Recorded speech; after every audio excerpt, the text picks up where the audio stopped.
Hello everyone.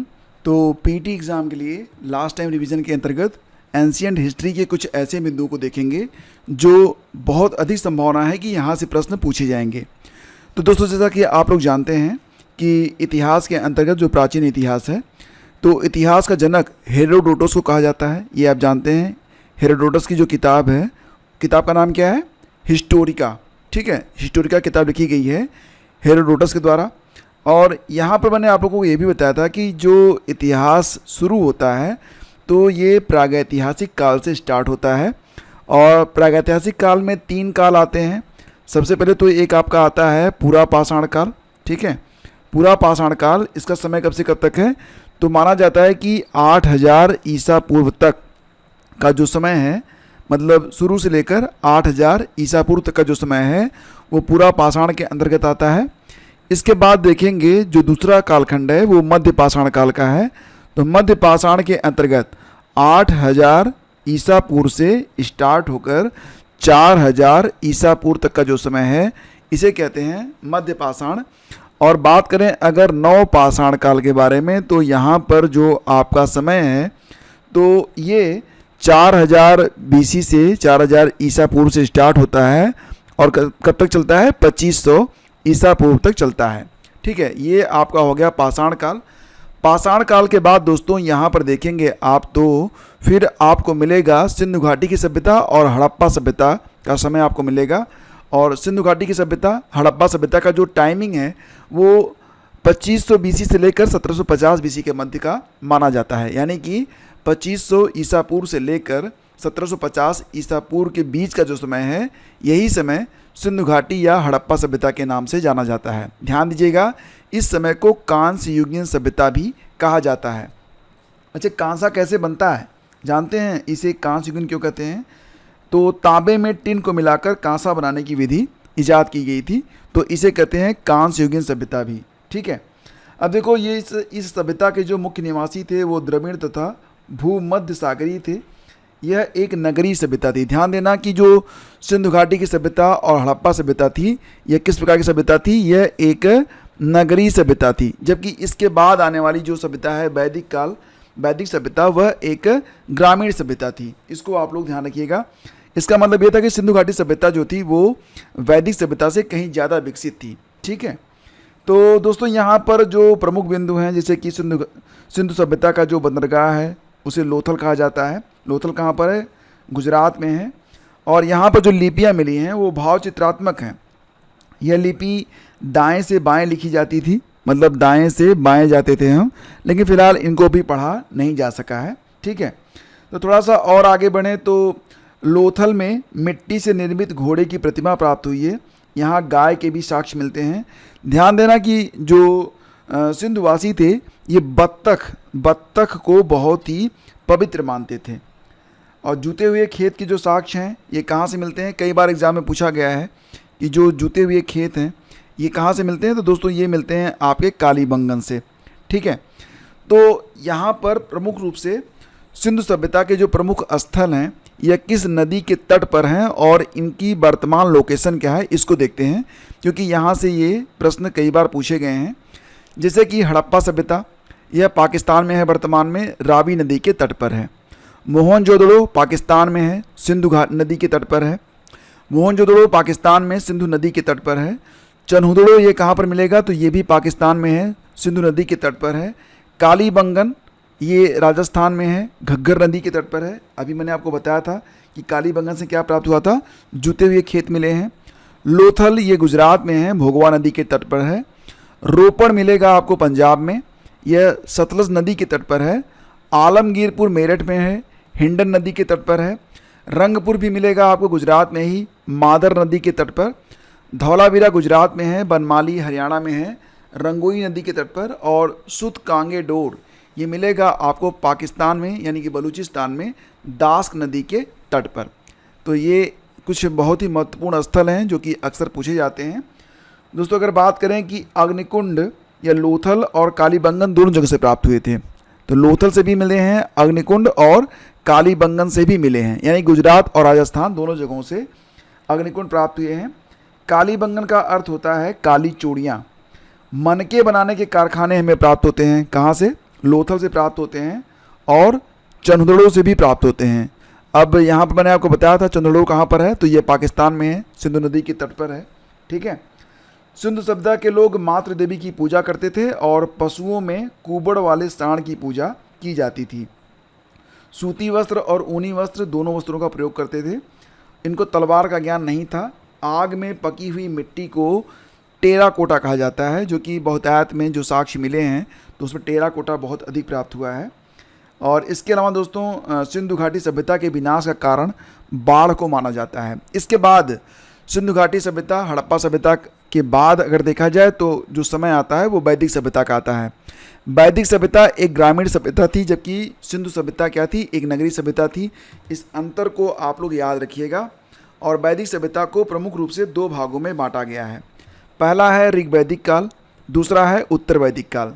ऋग्वैदिक काल सबसे प्राचीन जो यहाँ पर वेद है वो ऋग्वेद है। ठीक है, तो उसी के नाम पर ये ऋग्वैदिक काल कहा जाता है। ये समय है 1500 ईसा पूर्व से लेकर 1000 ईसा पूर्व का समय, ये ऋग्वैदिक काल के नाम से जाना जाता है। इसके बाद 1000 ईसा पूर्व से लेकर 600 ईसा पूर्व तक का जो समय है इसे उत्तर वैदिक काल के नाम से जाना जाता है। दोस्तों याद रहे कि मैक्स मूलर ने बताया था कि आर्य भारत में मध्य एशिया यानी कि ईरान से आए थे। तो जो आर्य मतलब ये जो सभ्यता है ये आर्यों से मानी जाती है। आर्य भारत में कहाँ से आए थे?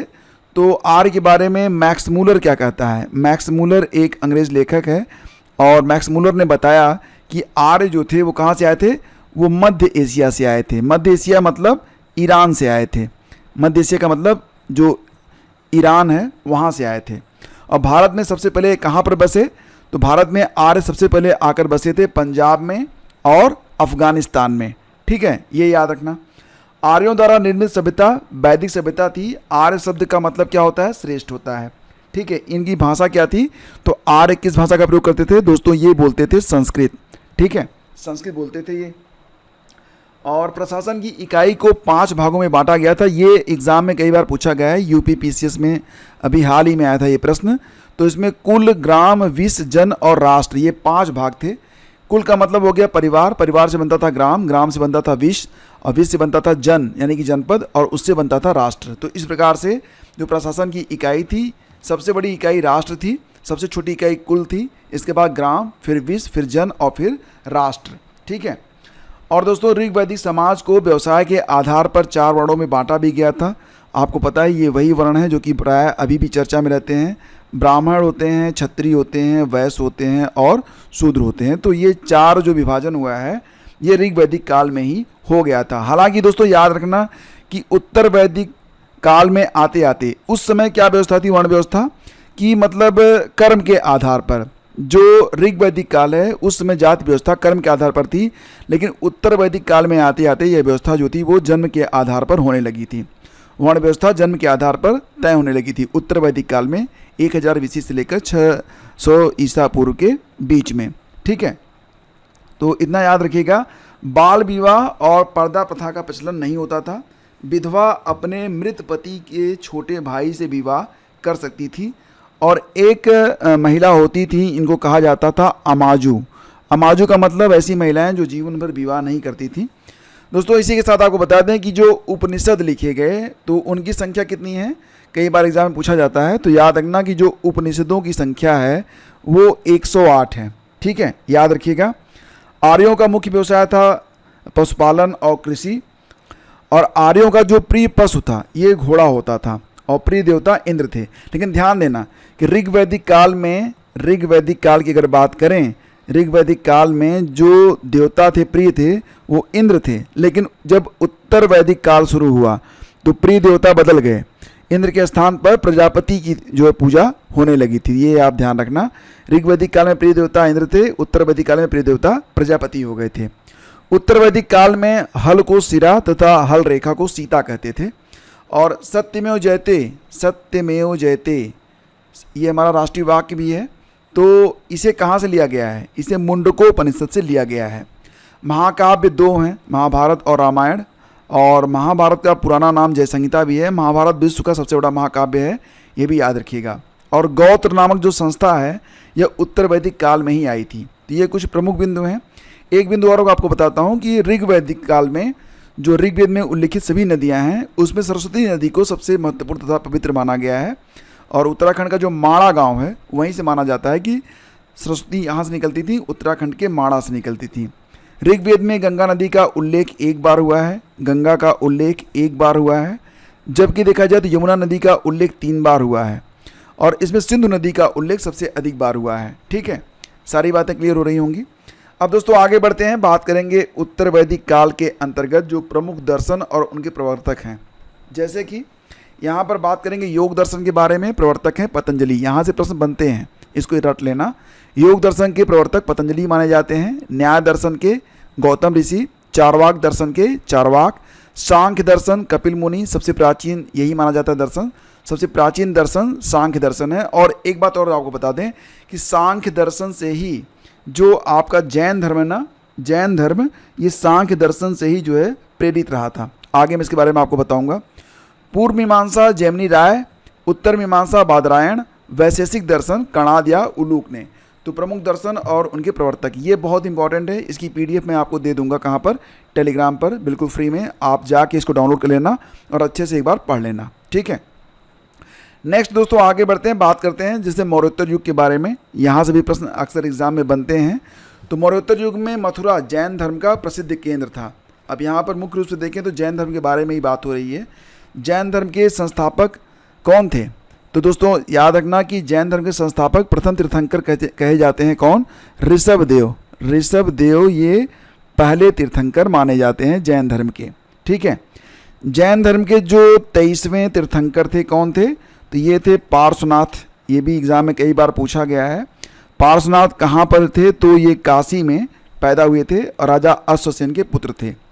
महावीर स्वामी जो थे ये 24वें तीर्थंकर बने थे। याद रखना 24वें तीर्थंकर कौन थे? तो महावीर स्वामी थे। और याद रखना ये अंतिम तीर्थंकर थे। और इनका जन्म कहाँ पर हुआ था दोस्तों? तो 540 ईसा पूर्व में हुआ था। कहाँ पर हुआ था? कुंडग्राम वैशाली में। कुंडग्राम वैशाली में इनका जन्म हुआ था। इनके जो है पिता का नाम क्या था? पिता का नाम इनके था सिद्धार्थ।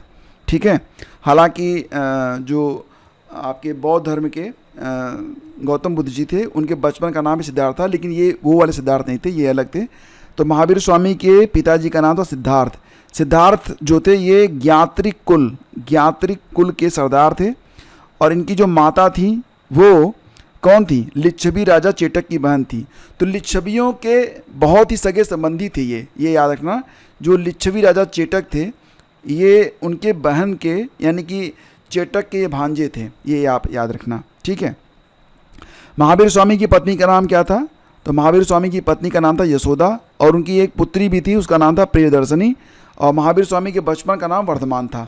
तो सारे पॉइंट्स मैं यहाँ पर आपको बता रहा हूँ और सारी चीज़ें एग्ज़ाम के लिए बहुत इंपॉर्टेंट हैं। अगर आपको अच्छा लग रहा है, आप अभी तक इस लेक्चर पर हैं, तो एक लाइक ज़रूर कर दीजिएगा दोस्तों, थोड़ा सा वीडियो से चल जाता है। ठीक है, महावीर स्वामी ने 30 वर्ष की आयु में माता पिता की मृत्यु के पश्चात अपने बड़े भाई नंदीवर्धन से अनुमति लेकर सन्यासी जीवन को स्वीकार किया था। 12 वर्ष इन्होंने तपस्या की थी। और इसके बाद जो जृंभिका ग्राम है, क्या नाम था? जृंभिका, क्या कहते थे उसे? जृंभिका ग्राम में ऋजुपालिका नदी के तट पर, नदी का नाम था ऋजुपालिका। ठीक है, नदी के तट पर शाल वृक्ष के किनारे इनको ज्ञान प्राप्त हुआ था और इसी समय इनका नाम पड़ गया महावीर। ठीक है, और ध्यान देना कि इनके जो उपदेश हैं वो प्राकृत भाषा में हैं, यानी कि अर्धमागधी में इन्होंने अपने उपदेश दिए थे। और महावीर के जो अनुयायी थे उनको कहा जाता निग्रंथ। क्या कहते थे उन्हें? निग्रंथ। ये महावीर के जो अनुयायी होते थे उन्हें निग्रंथ कहा जाता था। महावीर के प्रथम अनुयायी उनके दामाद जामिल थे। जो इनकी पुत्री थी, पुत्री का नाम क्या था दोस्तों? तो पुत्री का नाम था अनोजा। तो अनोजा के पति जो थे जामिल, तो वो इनके पहले अनुयायी थे। प्रथम जैन भिक्षुणी कौन बनी थी? तो चंपा बनी थी, ये भी याद रखना। और जैन धर्म के त्रिरत्न कौन कौन से माने जाते हैं? तो दोस्तों जैन धर्म के जो त्रिरत्न हैं उसमें आपको बता दें, जैन धर्म के त्रिरत्न कौन कौन से हैं, कई बार एग्जाम में पूछा गया है। तो पहला होता है सम्यक दर्शन, ये पहला है इनका सम्यक दर्शन। और दूसरा कौन सा है, सम्यक ज्ञान, और तीसरा कौन सा है, सम्यक आचरण। ये जो हैं जैन धर्म के त्रिरत्न कहे जाते हैं। इसको आप याद रखना। जैन धर्म में ईश्वर की मान्यता नहीं है, ईश्वर को जैन धर्म नहीं मानता है, लेकिन आत्मा को जैन धर्म मानता है, ये आप याद रखना। महावीर स्वामी पुनर्जन्म और कर्मवाद में विश्वास रखते थे, यानी कि ये कहते थे कि पुनर्जन्म भी होता है, ठीक है, और कर्म का फल भी मिलता है। जैन धर्म में पूर्ण ज्ञान को क्या कहते हैं, अगर किसी को पूर्ण ज्ञान मिल गया तो उसे कहेंगे कैवल्य, कैवल्य की प्राप्ति हो गई। और जैन धर्म का सबसे महत्वपूर्ण सिद्धांत क्या था, अहिंसा था। महावीर स्वामी की जो डेथ हुई थी वो 72 वर्ष की अवस्था में हुई थी। और ध्यान देना कि इनकी मृत्यु 468 ईसा पूर्व में हुई थी। कहाँ पर हुई थी, तो पावापुरी में हुई थी। पावापुरी जो कि राजगीर बिहार में स्थित है, ठीक है। अब जैन तीर्थंकरों की जो जीवनी है वो कल्पसूत्र में वर्णित है, कल्पसूत्र में लिखी गई है। और कल्पसूत्र को लिखा किसने है, तो भद्रबाहु ने लिखा है। भद्रबाहु कौन थे, ये महावीर स्वामी के शिष्य थे। और मौर्योत्तर युग में मथुरा जैन धर्म का प्रसिद्ध केंद्र बन गया था। ये ध्यान रखना है, मौर्योत्तर युग में मथुरा जो था वो जैन धर्म का प्रसिद्ध केंद्र था। खजुराहो जो कि मध्य प्रदेश में है, जैन मंदिर का निर्माण चंदेल शासकों ने कराया था। खजुराहो में जो जैन मंदिर है उसका निर्माण किसने करवाया था, चंदेल शासकों ने करवाया था। जैन धर्म को कौन कौन से राजा मानते थे, तो उदयन, बंदराजा, चंद्रगुप्त मौर्य, खारवेल, अमोघवर्ष और चंदेल शासक, ये सारे लोग जैन धर्म को मानते थे। जैन धर्म ने अपने आध्यात्मिक विचारों को सांख्य दर्शन से प्राप्त किया है। मैंने आपको भी बताया था इसके बारे में। 2 संगीतियाँ हुई थी जैन धर्म में, 2 संगीतियाँ हुई थी, जबकि बौद्ध धर्म में 4 हुई हैं, ठीक है। तो पहली देखो, बौद्ध धर्म में हुई तो और भी ज़्यादा हैं, अब तक 7 संगीति हो चुकी है, लेकिन 4 ही प्रमुख है। वो आगे मैं आपको बताता हूँ कौन कौन सी है। तो प्रथम जैन संगीति कब हुई, 300 ईसा पूर्व में हुई थी, पाटलिपुत्र में, याद रखना। और इसके अध्यक्ष कौन थे, स्थूलभद्र थे। और दूसरी जैन संगीति कब हुई थी, तो ये हुई थी दोस्तों 6ठी शताब्दी में, काफ़ी टाइम के बाद हुआ था, बल्लभी गुजरात में हुआ था। और इसकी अध्यक्षता की गई थी क्षमा श्रवण के द्वारा। तो प्रथम जैन संगीति 300 ईसा पूर्व में होती है, 300 ईसा पूर्व में। दूसरी होती है 6ठी शताब्दी में, तो मतलब लगभग 900 साल का अंतर रहा। जैन धर्म 2 भागों में बटा हुआ था, किसमें किसमें, श्वेतांबर में और दिगंबर में। ध्यान देना, जो श्वेतांबर थे, जो सफ़ेद वस्त्र पहनते थे, ये स्थूलभद्र के शिष्य थे, और दिगंबर जो थे वो भद्रबाहु के शिष्य थे, ठीक है। और ध्यान देना, स्थूलभद्र और जो यहाँ पर भद्रबाहु थे, इनके बीच में थोड़े से मतभेद हो गए थे, जिसकी वजह से ये सब कुछ हुआ था यहाँ पर। एग्जैक्टली कहानी ये है ना कि एक समय ऐसा आया था जब काफ़ी मतलब अकाल जैसी स्थिति बन गई थी, और उस समय कुछ लोग चले गए थे स्थान को छोड़कर, तो कुछ ऐसी कहानी है, ठीक है। तो यही वजह थी कि स्थूलभद्र और जो भद्रबाहु थे उनके बीच में बाद में थोड़ा डिफरेंस आ गया था। तो जो स्थूलभद्र के शिष्य थे वो श्वेतांबर कहे गए, और जो भद्रबाहु के शिष्य थे वो दिगंबर कहे गए, ठीक है। स्थूलभद्र रुक गए थे और भद्रबाहु अपने शिष्यों के साथ चले गए थे कर्नाटक साइड में, ये याद रखना। फ्रेंड्स, आगे बढ़ते हैं और बात करेंगे बौद्ध संगीत के बारे में। आपको पता ही है बौद्ध धर्म के बारे में, थोड़ा सा आपको बता देता हूँ, यहाँ से भी प्रश्न बनते हैं। जैसे कि बौद्ध धर्म के संस्थापक कौन है, तो गौतम बुद्ध थे, ठीक है। इन्हें एशिया की ज्योति, लाइट ऑफ एशिया भी कहा जाता है। इनका जन्म कब हुआ था गौतम बुद्ध का दोस्तों, तो इनका जो जन्म हुआ आपको पता ही है 563 ईसा पूर्व में हुआ था, ठीक है। कहाँ पर हुआ था, तो कपिलवस्तु के लुम्बिनी में हुआ था, ठीक है। पिता का नाम क्या था, पिता का नाम था शुद्धोधन। क्या नाम था, शुद्धोधन। और माता शुद्धोधन कौन थे, शुद्धोधन जो थे वे शाक्य गण के मुखिया थे, शाक्य गण के मुखिया थे। जबकि महावीर स्वामी के जो पिता थे वो ज्ञात्री कुल के सरदार थे। और दोस्तों बात करें माता इनकी कौन थी, तो माता का नाम था माया देवी। जन्म के 7वें दिन माया देवी जी की मृत्यु हो गई। इनका पालन पोषण प्रजापति गौतमी ने किया था। बचपन का नाम सिद्धार्थ था, मैंने आपको बताया। विवाह इनका 16 वर्ष की अवस्था में हुआ था। पत्नी का नाम क्या था, यशोधरा। यशोधरा, काफ़ी सिमिलैरिटीज़ लगती है ना। यशोदा नाम था महावीर स्वामी की पत्नी का नाम, यशोधरा नाम था गौतम बुद्ध की पत्नी का नाम। इनका एक पुत्र भी था, राहुल नाम था उसका। और आपको पता है कि ये कपिलवस्तु की सैर पर निकले तो उन्होंने बूढ़ा देखा, बीमार व्यक्ति देखा, शव देखा, सन्यासी देखा, और उनका मन विचलित हो गया था। 7 वर्ष तक वो ज्ञान की खोज में इधर उधर भटकते रहे। इसके बाद आपको पता ही है कि वैशाली के समीप अलार कलाम तथा उदक रामपुत्र नामक दो गुरुओं से उन्होंने शिक्षा ली थी। अलार कलाम सांख्य संप्रदाय के अनुयायी थे, तो सांख्य दर्शन से ही प्रेरित रहा। आपने देखा था कि मैंने आपको बताया था जैन धर्म भी और बौद्ध धर्म में भी सांख्य दर्शन का उल्लेख यहाँ पर होता है। 6 वर्ष की कठिन तपस्या के पश्चात उनको बैसाख पूर्णिमा की रात निरंजना फल्गु या पुनपुन नदी के किनारे पीपल के वृक्ष के नीचे ज्ञान की प्राप्ति हुई थी। महावीर स्वामी को साल के वृक्ष और गौतम बुद्ध को पीपल के वृक्ष के नीचे ज्ञान की प्राप्ति हुई थी। पहला उपदेश कहाँ पर दिया था इन्होंने? पहला उपदेश दिया था सारनाथ में, ये भी आपको पता ही है। सारनाथ में इन्होंने पहला उपदेश दिया था, जिसे बौद्ध ग्रंथों में क्या कहते हैं? धर्मचक्र प्रवर्तन कहते हैं। जो पहला इनका उपदेश है सारनाथ में हुआ था, इसको धर्मचक्र प्रवर्तन के नाम से जाना जाता है, एग्ज़ाम में भी पूछा जाता है। महात्मा बुद्ध ने तपस और काल्पिक नामक 2 शूद्रों को बौद्ध धर्म का पहला अनुयायी बनाया था। तो इनका नाम क्या था? एक का नाम था तपस और दूसरे का नाम क्या था? काल्पिक। तपस और काल्पिक नामक 2 शूद्र थे, इनको बौद्ध धर्म का सर्वप्रथम अनुयायी बनाया गया था महात्मा बुद्ध के द्वारा। ये नाम याद रखना, तपस और काल्पिक, ठीक है। और बुद्ध ने सबसे अधिक जो उपदेश दिए थे वो कहाँ पर दिए थे? तो दोस्तों सबसे अधिक उपदेश उन्होंने दिए थे श्रावस्ती में। बौद्ध धर्म का सबसे ज़्यादा प्रचार कौशल राज्य में हुआ था। इनके जो 5 प्रिय शिष्य थे, अनिरंध्र, आनंद, उपाली, सारिपुत्र और मोगध गल्याण, तो बुद्ध के प्रसिद्ध अनुयायी शासक बिंबिसार, प्रसेनजीत और उदयन भी थे। तो सारी बातें आपको पता ही हैं। इनकी जो डेथ हुई थी वो 80 वर्ष की अवस्था में हुई थी। कहाँ पर हुई थी? तो 483 ईसा पूर्व में 80 वर्ष की अवस्था में ये कुशीनगर पहुँचे थे। कुशीनगर में एक लुहार की वाटिका थी, चुंद नामक लुहार था, उसकी आम की वाटिका थी, वहीं पर ये रुके और फिर वहीं पर इन्होंने मशरूम खाया था और जिसको सूकर मद्दों के नाम से जाना जाता है। मशरूम खाने के बाद इनको अतिसार हो गया और इनकी डेथ हो गई थी। तो मैंने आपको बताया था ऊपर ना कि जो आपका जैन धर्म है उसके त्रिरत्न कौन कौन से हैं? तो सम्यक दर्शन, सम्यक ज्ञान और सम्यक आचरण। इसी प्रकार से देखा जाए तो जो आपका बौद्ध धर्म है ना, इसमें भी त्रिरत्न हैं। जो बौद्ध धर्म के त्रिरत्न हैं क्या कहा है आपको पता है? देखो, बौद्ध धर्म के त्रिरत्न ध्यान देना, बुद्ध, धम्म और संघ है। बुद्ध पहला है, दूसरा है धम्म और तीसरा है संघ। ये त्रिरत्न माने गए हैं, ठीक है, ये याद रखना आप। बौद्ध भिक्षुओं का जो निवास स्थान है उसको कहते थे विहार और पूजा स्थल को कहते थे चैत्य। सारी बातें क्लियर? अभी भी बहुत कुछ बाकी है लेकिन, ठीक है।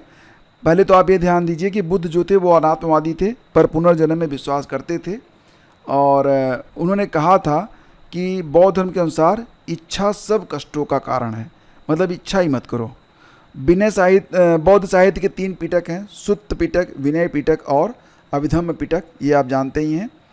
दोस्तों इसी के साथ थोड़ा सा आगे बढ़ें तो बौद्ध संगीतों के बारे में बात करते हैं। यहाँ से प्रश्न बनते हैं, देखो ठीक ठीक समझना है इसको।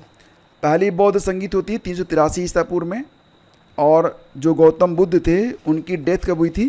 तो डेथ भी उनकी 483 ईसा पूर्व में हुई थी। तो जिस साल उनकी डेथ हुई उसी साल पहली बौद्ध संगीत हुई थी। तो आपको याद हो गया, पहली बौद्ध संगीत 483।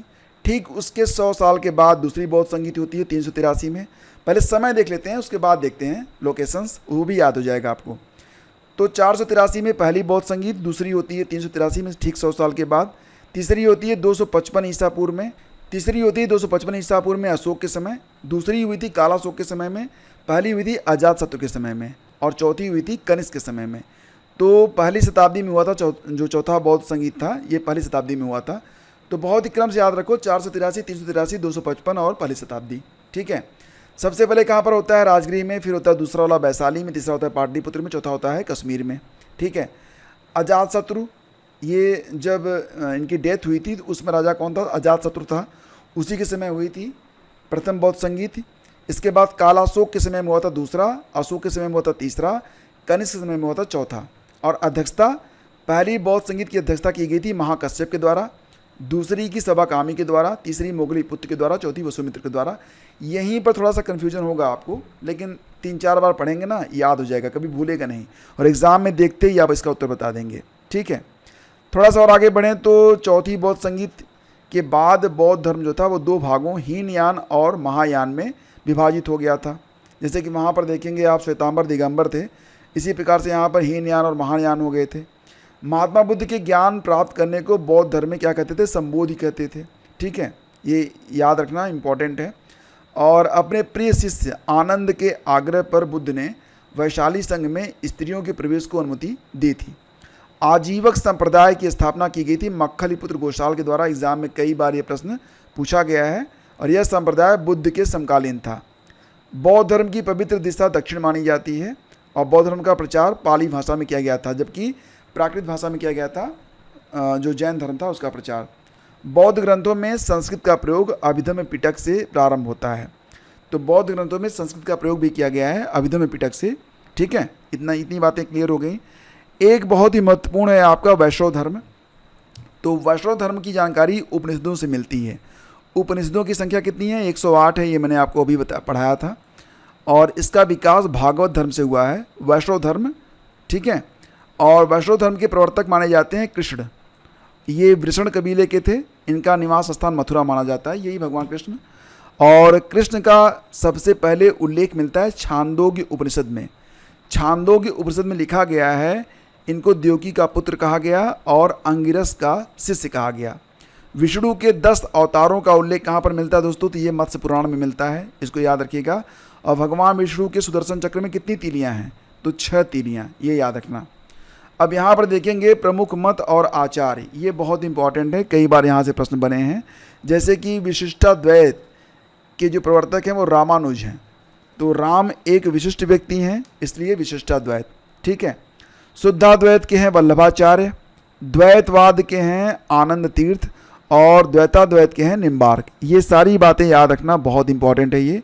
ठीक है, और मुख्य रूप से आपका जो विशिष्टाद्वैत है और शुद्धाद्वैत है, यहाँ से ही प्रश्न अक्सर पूछ लिए जाते हैं। तो फ्रेंड्स, यहीं पर जाकर ये लेक्चर समाप्त होता है। आपको लेक्चर कैसा लगा ज़रूर बताइएगा।